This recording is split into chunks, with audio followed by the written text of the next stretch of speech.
idea for us was like, are people interested in hearing us talk? And we're like, not really. What they're interested in, we think, and what we want to try and provide the value is people in the industry that have something interesting to say, and we want to get them to just tell their story essentially. For sure, yeah. So we have like two, and it's like a work in progress, and we've only done this once or twice now with 2 other agents. Yeah. But we had these two kind of ideas, and one was leading the way, which is more your established agent, been in the game for a long time. Yeah. And it's like, what's their, what are they doing right now? What's the kind of position they're in? The other one is, what we're discussing about is that idea of breaking through. Yeah. So it doesn't have to be like a single point in time, but it's like, just like we've discussed, it's like, you've been in the industry for 5 years, and it's like, you get that, you're getting that traction, and you're starting to be, and it's like, what we really want to do is we want to identify from people's feedback. We want to identify who are those people that we think are going to be really big names and really successful. For sure. And that's kind of the premise. Yeah. Right? I can definitely identify like a couple of the flags along the way. Like there's always been pointers where you get to a certain point and you're like, this is a big moment, and you can feel it. And I think a lot of real estate is just trying not to get too caught up in it. Yes. There's so many people who will become like, they go through those bumps where they start out and they're doing nothing, they're nobody, and then they become, a little hump in their marketplace. They can get really caught up on that, and they can become a little bit arrogant, or they can take it in a completely different way than what it should be. Is that, it's a service-based industry. 100% should be there to help the consumer and go about it that way. I think, even when I first started in real estate, the big thing for me was the same conversation I had with Hermione that I was telling you about, like where it's what are we giving back? What does that mean for them?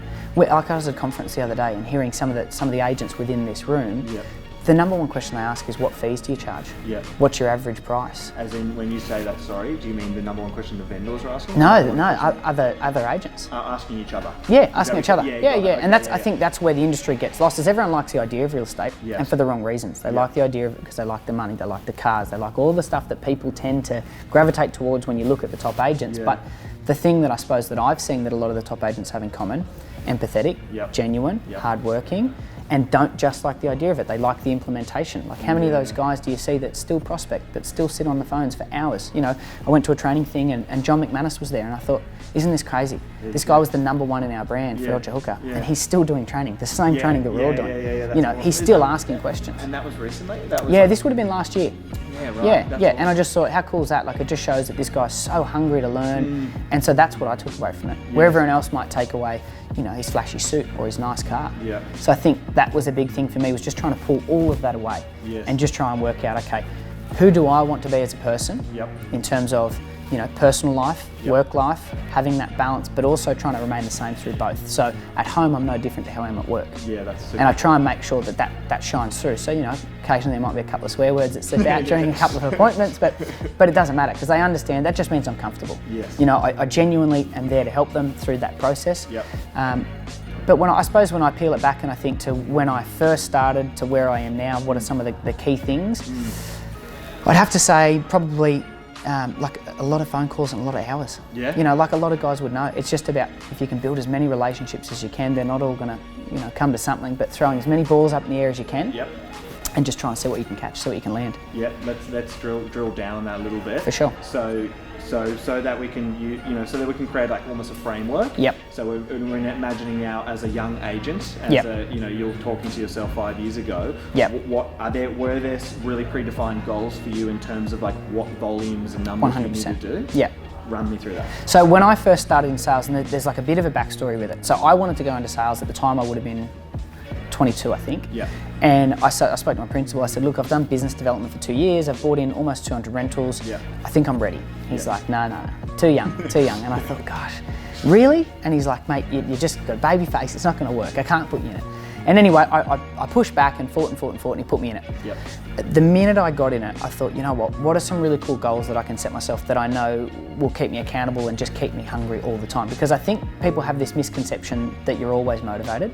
If you're doing well, I meet a lot of people who, I might be doing slightly better than they are at this point in time, and they'll come up to me and speak to me and say, you're killing it at the minute. What is it that's making you motivated? it's not that I'm always motivated, because I'm certainly not. When the alarm goes off at 5 a.m. for the gym, I can tell you I'm the least motivated person you've ever met. But I get up and I go because I'm process driven. And a lot of that comes down to setting those goals early. So the first goal, I think, for the first 12 months of real estate, LJ Hooker have a thing called Captain's Club. So it's their top 15% of the network. I set myself a goal that I wanted to do that my first year, because Tim had always banged on about there was one guy that he had in the office who did it in his first year, and he's never seen anyone do it. And he didn't think it was possible. And he knows what I'm like. I'm super competitive. So the minute he set that goal, I thought, I'm going to smash this. So I just made that decision then. It was going to, what would that look like if I broke that all down? So for me, I'm a numbers driven person. So, and that's not so much financial remuneration, just numbers for the sake of numbers. I just like tracking stats and things like that. So I broke down what 350 looked like with an average commission of, say, 17 grand, because I sort of knew I'm not going to be listing a lot of the bigger stock.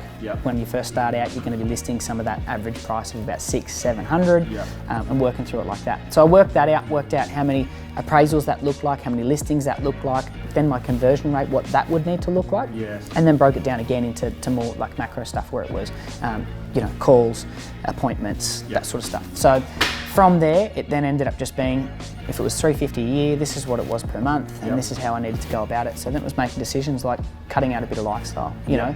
So making sure that I work 6 days a week, but when I'm at work, be at work, concentrate, know exactly what you're doing, don't come in hungover. And did you have numbers in terms of like how many phone calls that meant? So can you so it's about 150 a week. 150 was like was in connects. Connects, not the coffee stuff. The dials are cool. It's good. I see a lot of guys that like have come through our office or have worked in other offices, and you know they'll sit down and they'll say, I made 200-300 calls today. And you go, how's that possible? Mate, I could. There's no way I could do that. You know, just not even remotely possible. And then it was only a couple of months into it, I realised they're talking about dials. Anyone can dial a phone. Some of these guys, I swear, just keep calling the same, just like disconnected numbers to pump up the call sheet. Pump up those numbers. So I thought, like, for me, I was like, it doesn't have to be volume. It really doesn't have to be volume. If I can have some really good quality conversations, it was actually the real estate coach I was working with at the time. She just broke it down simple. She said, if you have 365 days in a year and call it that you're working 250 of them, if you can get one relationship a day that's genuine and that they own a home in your area and that there's a chance you can nurture that, that's 250 leads a year. Yes, that's such a good point. That's huge. That's such a good point. And even if you had a 10% conversion rate, there's 25 listings. They're not all, they're probably not all selling, but are they referring for you? Are they putting you in touch with family and friends? Like, we all know someone doing something. So, and like a lot of that mentality for me, that came through a couple of family members and a couple of friends I would see transacting real estate, and I wasn't even in consideration. And I'd go, that's just because no one knows this, like, that I live and breathe it. So then I just made that decision that, you know what, if I'm all in, I'm all in. So I moved to Terrigal. Well, close enough. I bought a house in Erina. Terrigal's too expensive for me. So I bought a house in Erina. Love it there. I'm 6 days a week at work. I make an effort every morning just to do little things. You know, go for a coffee, go and meet as many people as I can. Know a lot of the business owners. Show up to a lot of the events. So run me through. I want to know a bit about a day. What does like a day look like for you? Obviously, I'm sure there's a bit of a week structure. I'd love to kind of drill into what that looks like. For sure. I think the biggest thing that I have learnt and that I try and help other guys with is, it's called an ideal week for a reason. Real estate's just chaos. It is what it is. When a deal comes together or when you're trying to do things, sometimes you have to drop everything to go and, you know, figure out what you've got to do for the best interest of the deal. Because that's how I always work. Best interest of the vendor and best interest of the deal. If I can try and keep those front of mind all the time, then that helps structure the week. But pretty well, the ideal week looks like this. So obviously being Monday to Saturday gives me a lot more time. But a lot of that time I use in different areas. So, you know, Monday, like everyone, it's OFI callbacks, it's getting organised, tidying up stuff from the weekend. Tuesday is spent vendor communication. So that whole day is just around servicing the stock that I got. Like we talked about, you know, just earlier, is that I'm really big on making sure that the listings that I bring in, I can manage and I can handle. Because I see a lot of guys, they bring in all this stock, then they just stop communicating. And I think it comes down to that, like, it's that initial excitement. Oh, I've got the listing, I'm so pumped, first 2 weeks, and you haven't got an offer, and you go, I'm over that. Next toy. You know, so I've just tried to keep that same enthusiasm throughout the whole process for the vendor and keep that communication up. So Tuesday spent doing vendor reports, and they're super in depth. So for those reports, you're kind of going, okay, what did the weekend look like? What number of people? Like, run me through what that vendor. So that's ringing back every single buyer who came through, whether it be the weekend or the midweek inspections, having a conversation around, value, where they're seeing value, and if they're not seeing value or there's no further interest, why? And you know, is it the property or the price? And if it is, what are the comparisons? You know, what are the other properties that they're looking at that they're seeing better value in? And then from there, lining that all up in a report with some detailed feedback. Some of it's ugly, some of it sucks. Like I'm sure some of the vendors sit there and read it and go, oh, that's horrendous, that really hurts. But it's not my feedback. It's raw and honest, and it's straight from the marketplace. I think, you know, you sugarcoat that stuff and you're setting yourself up for failure, because you know, the vendor's not paying for a best friend, they're not paying for someone to come and give them compliments on their home, they're paying for someone to help get them where they want to be, and that's to a sale. So it's about trying to get that part right throughout the whole communication there. So with all the vendor reports, that's the main focus, is if they're not interested, why? And what else are they interested in? Are they making offers on things? Like if it's just a neighbour, naturally they're going to come in and pump the price up. If it's just a buyer who's been at every open home but never made an offer on things, naturally, you know, again, probably not the best feedback. But we want feedback from the guys who are putting offers in on stuff and who are active in the market. So that's what that looks like. Plus we do a lot with the online engagement reports. So things like the REA reports and the domain reports, like all the analytics that we have now, make our jobs so easy. You know, like I always break it down like this.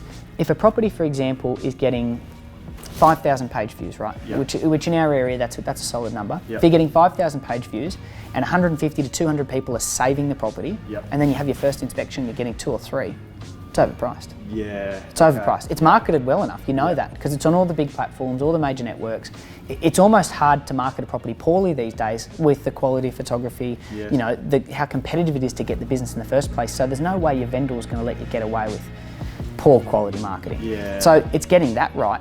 And then I think once you be able to understand the numbers and the analytics, I can have that conversation with a vendor and pre-frame it and say, look, this is like, I'm expecting this many page views and this much attraction around the property, because in today's world, it's really hard to gauge interest on email inquiries and phone calls because they're a thing of the past now. You know, if you're putting a price on something, or if it's contact agent new to market, people are getting a bit fed up of that. So you're saying so there's not that many inbound questions about it? Well, you think how much is available online, and people do their own research. Like you go on realestate.com, most of our vendors now, like it's shifted so far away from a market appraisal. We don't do market appraisals anymore. We do listing appointments. Every single appointment that you go out to now is a listing appointment. I can't remember the last time I went out and it wasn't to the point where they wanted to talk about fees, marketing, price, timing. It's always been the case. Because they've done the research. They feel like they've done that research themselves. They have a decent variance of where their property is. So when they want to bring someone in the home, they want to talk about... They're ready to go. Mate, they know you before you get in the door. Like, you know, I think it was... Imogen Ball, who does realestate.com's like all their back-end promotion stuff and agent promotion. And she was just talking about like how many people don't realise that they actually get Googled. Like before a stranger is going to have another stranger in their house, a vendor's going to Google you. They're going to want to know everything about you. They're going to Facebook you. And I went through an interview process really, like recently trying to find an assistant. And when I did that, I did the same thing. I Googled them, I Facebooked them, I Instagrammed them. I asked people about them. I went to coffee shops and said, do you know this lady? You know, that's what we do. So I think now that that's become a thing of the past and we're not really having the chance to go out, market appraise, and then go out again and market appraise and build that relationship, you've got to be so on point with your listing that you're that good in the lounge room, you pick the business up either then or within a couple of days. So with that means that it's harder to be a poor marketer because they've already made a decision, they've seen what you're capable of. So it means that you've got to pre-frame that stuff. So it sort of goes back to what I was saying around the realestate.com and the domain analytics, and even, you know, if you run a really tight database, your own stuff, so you can see who's looking at what. But then it's having that conversation around, well, this is how many people we've had inquire on the home, they've liked enough to save the property, but we haven't been able to convert that to an actual inspection. Generally that comes down to price. In my experience, if we align the price and just tighten the guide a little bit, if we can get 10% of that 200 saved buyers to an inspection, would you be happy with that? If I could get an extra 20 buyers through with that suit, be great. Perfect. There's that social proof, competitive tension, and it works really well. In this stage in your career, are you putting together the reports yourself, or do you have someone else in the office doing that for you? So I've just recently put on an assistant, and for me the big part's letting go. I'm still not quite comfortable letting go. I let go of a fair bit of stuff, like as in, you know, things like pest and buildings and you know, smaller inspections and things like that, and a lot of the admin work. But that for me is still something I do. So for me, I think nobody, like, that's my job. I'm getting that feedback on the phone, and I'm not going to be able to articulate that any better than anyone else in terms of you know, right now as I'm on the phone, you know, writing that stuff down. If I start then passing the message on to, you know, my associate, and then she then takes the notes and then she puts them in the system, I feel like there can be a bit of a mistranslation between here and by the time it gets in the report. I want it to come straight out of the horse's mouth. So as they've said, it goes in the report. So then, and obviously, we're going to continue down the ideal week, but I kind of want to, you know, dive into things as we get there.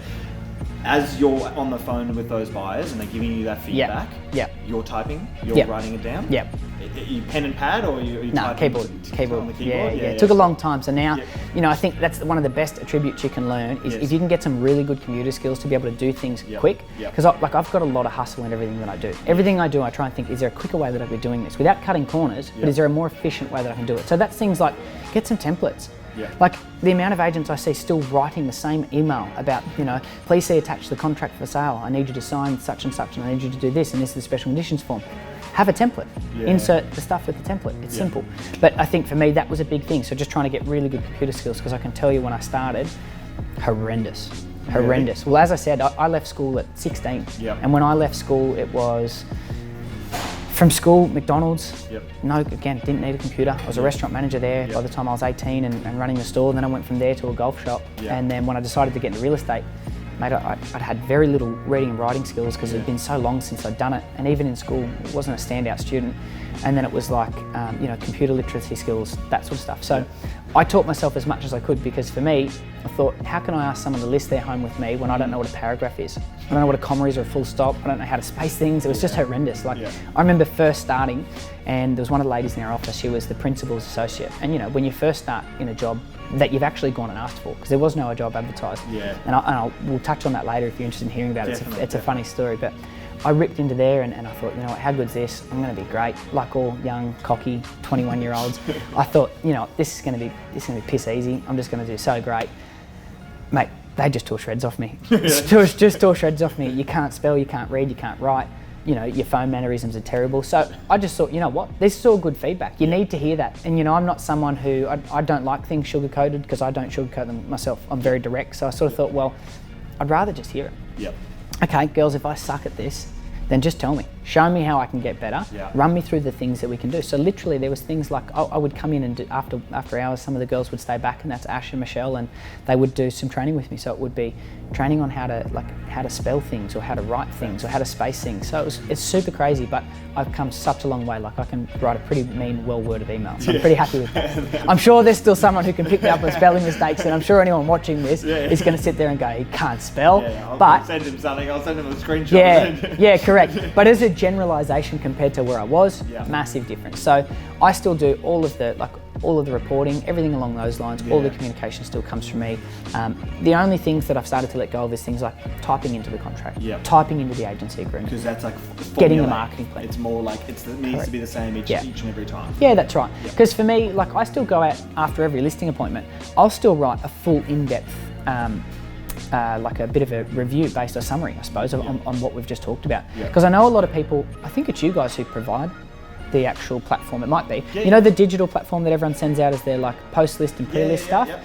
It's great, and I used it for a little bit, but for me, I really still, like, I stick to the old school in-depth email where I actually take some time to just talk about what we've just gone through. Because I know for a lot of people, like especially now, it's so hard to get both decision makers in the room. As frustrating as every agent knows that can be, it makes it crucial that when you get back, you can tell a bloody good story. That you can get everything that happened in the lounge room on paper, so that they can read it, they can speak with their spouse or partner or whatever, and say, hey, this is what Matt was saying. This is, you know, this is the marketing, this is the pricing, this is the timing. Everything's in there. So it's more of an executive summary. What did we discuss in the lounge room? Straight to the point kind of piece. 100%. Because the amount of times that I have been in a position doing anything in life, like I just recently set up life insurance and TPD and all that sort of stuff.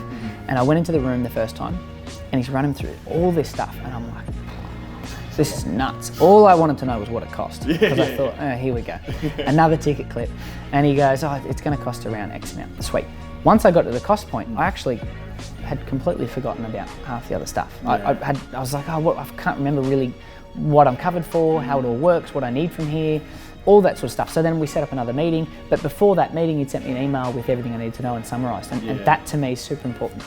You know, like I look at anything, you order a pair of shoes online, you get better follow-up from the Iconic and places like that than you do from some real estate agents. Like that to me is unbelievable. They let you know when it's being boxed, when it's being shipped, when it's going to arrive, the name of the delivery driver.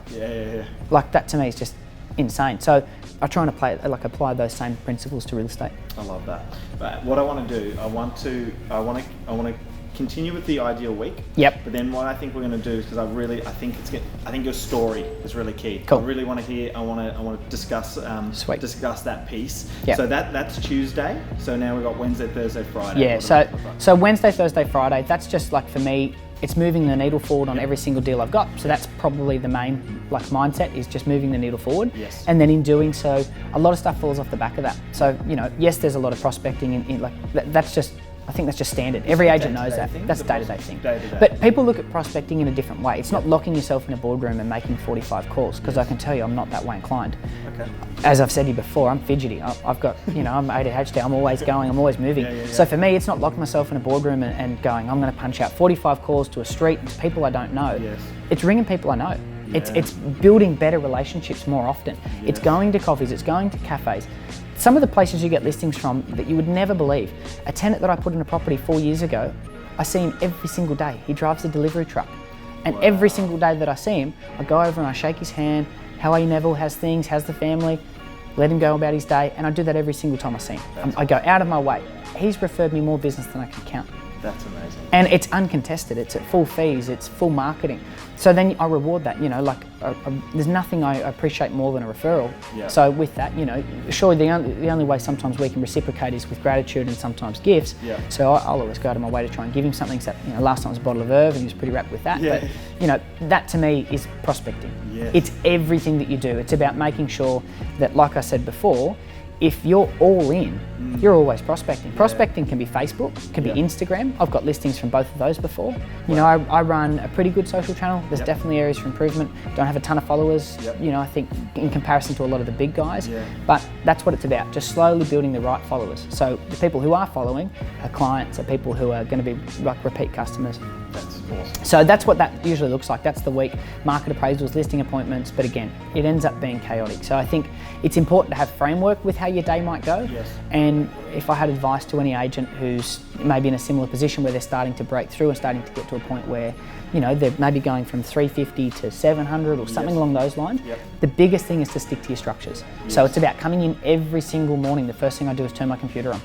That's before the good mornings, hello, how are you? It's what's in my inbox, because that, you want to set the tone of the day. You don't want to make sure that controls you, but if you can quickly look at the inbox, filter through on a pen and paper, list what really ranks where and what's really important, what needs to be done now, what needs to be done later, and I rank that in terms of like a dollar productive. So if some of these items are like sending off agency agreements, mate, that's the dollar productive stuff. That's first thing. That's first thing. Team meeting, I'll see you there. Let me get this done. This is more important to me. So that's like probably the first and foremost. And then I think the last thing is, before you leave every day, you have to feel like that you're going home clear-minded. Like for me, if I haven't written a list, or I haven't cleared my emails, or I haven't at least tidied everything up, all the loose ends, I go into the next day feeling unorganised, feeling chaotic. And I think that that can show. I've been in listing appointments where I have been unorganised. It could be something as little as your desk is messy. And then you just feel off for the rest of the day. You get to those listing appointments, they're throwing the hard-hitting questions at you. They want to know your fees, they want to know the average price of the market, they want to know the square meterage of every single property that's been sold in Terrigal, and you're sitting there going, this is not good, I'm not organised. So about that cup that's in the wrong place on your desk. correct. Your mind's just elsewhere. So I try and do everything I can so that I can be mindful and be present with everything that I do. So that's pretty well what the week looks like. Saturdays is like anyone else. It's open homes.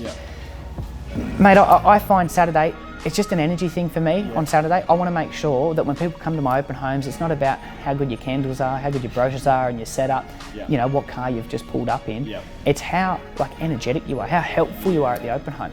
I'll make sure if I'm opening up a listing, as an example, like it might be a 3-bed townhouse in maybe back streets of Terrigal, and I know a lot of the feedback that I'm going to get for that is, want something close to beach.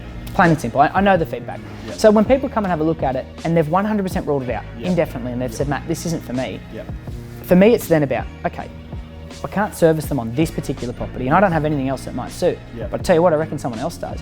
So I make sure that when they come along, if it definitely isn't what they're looking for, that I've got something else I can suggest to them. It's not always with me. Sometimes it's other agent stock, and I'll say, well, look, that's cool. I figured this, you know, based on the conversation we had on the phone beforehand, you want something closer to the beach, 50 to 100 metre walk. Go and check out this one up the road in Haven View with such and such agent. I'm sure you'll like it. And that to me has got me so much more business in terms of it then becomes a rental. We pick up the business uncontested. You know, they then refer people who want to come and buy up here. And you've got buyers who know you, like you, trust you, and will pay what they're guided to pay. Because they know you're going to give them the recommendation that's not suited to you, it's suited to them. And that, I can imagine that in terms of building trust and the referrals would be like humongous. Unbelievable. And you know, I'm probably at that point now where I'm starting to feel it like all agents. I reckon when you're riding probably between 200 and 400, it's a really tough thing to keep up. Because between 2 and 4, it's that point where you haven't broken through yet. You're doing really good numbers, but it's not consistent. You're not getting those calls. You're not getting. You don't have repeat customers. You don't. Usually because you're not in the game a long time. So, and this is probably more aimed at the guys who have been in it only a couple of years. The guys who have been in it a long time, riding those figures, that might be, you know, what they're comfortable. That might be their limit. Might be just all that they're capable of in their marketplace, or all that they want, which is fine. Sometimes it's a comfortable thing, you know. They're like, I've been doing this. It's comfortable. It's paying the wages, and each to their own. Because I think that's a common misconception. Not all agents want to be, you know, the number one agent in their network or in their area, or they don't all want to be all in. They don't all want to be working 6 days a week, and I completely get that. So it's about making sure you know exactly what you want out of it, so that it's relative to you. Because it's all good and well, to, as I said, to like the idea of it, but if you're not prepared to put the implementation in and do the work, it's never going to work out anyway.